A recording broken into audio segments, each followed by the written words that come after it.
こんにちは、ゴロゴロキッチンです。今日はお家で簡単に作れて野菜がたくさん食べられるドレッシング3種類とおすすめの一緒に合わせたいサラダを作っていきたいと思います。では行ってみましょう。まず最初はココナッツレモンドレッシングを作ります。ココナッツオイルを使いますが、ココナッツオイルはすぐ固まりやすいので、その場合は湯煎で温めます。ドレッシングを入れるための蓋付き瓶を用意します。蓋を開けたら塩、レモン汁、蜂蜜、ココナッツオイル、胡椒を入れます。で、蓋をしっかり閉めます。瓶をよく振って全体を混ぜ合わせて乳化させます。これでココナッツレモンドレッシングは出来上がりです。次にごま味噌ドレッシングを作ります。白ワインビネガー、蜂蜜、白味噌、ごま油、これらを容器に入れます。ごま油が2、あとはすべて1の分量なので覚えやすいと思います。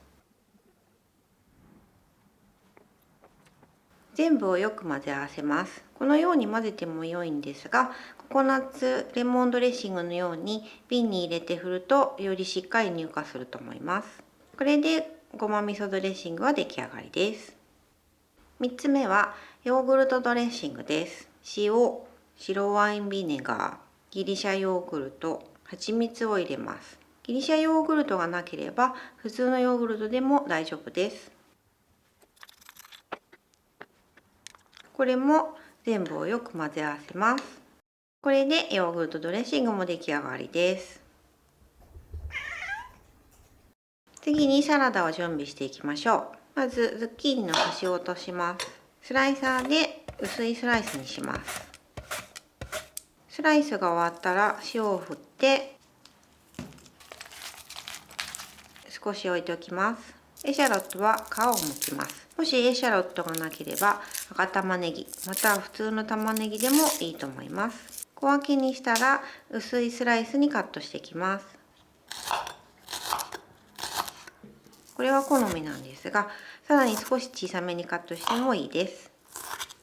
エシャロットはボウルに移して水を少し注いで辛みを抑えます。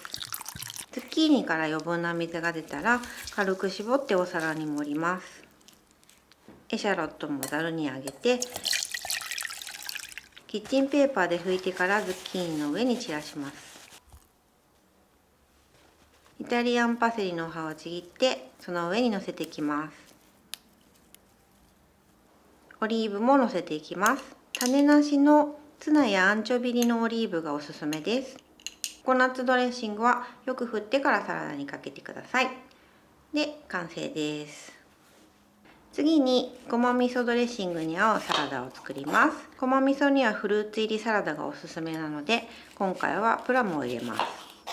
プラムは種を避けて一口大にカットします。お皿に葉野菜を盛ります。プラムをその上からバランスよく乗せていきます。ごま味噌ドレッシングをかけて完成です。最後にヨーグルトドレッシングのためのサラダを作ります。まずはレタスをお皿に盛ります。パルミジャーノチーズを上からスライスします。生ハムも乗せていきます。カットしたゆで卵を乗せます。私は半熟が好きなので7分茹でた半熟卵にしました。ドレッシングをたっぷりかけます。最後に胡椒を振って出来上がりです。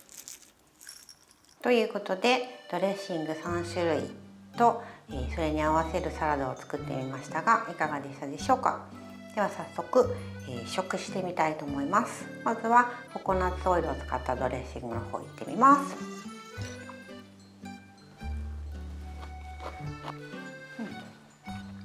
ココナッツオイルがとてもトロピカルで華やかな感じの香りがするので、とても美味しいなと思うのでぜひ試していただきたいです。で、味噌ドレッシングの方にも行ってみます。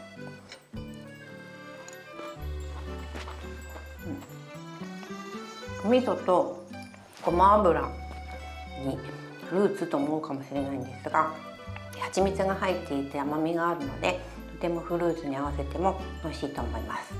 では最後にヨーグルトのドレッシングの方いってみます。ヨーグルトのドレッシングなんですけれど、オイルが入っていないのでノンオイルでとてもヘルシーですし、すぐにできるのでこっちで作るのにはすごくおすすめです。でこの生ハムと卵とあとパルミジャーノチーズをかけていただくとちょっとなんちゃってシーザーサラダのようになるので、そういう感じに使っていただいてもいいと思います。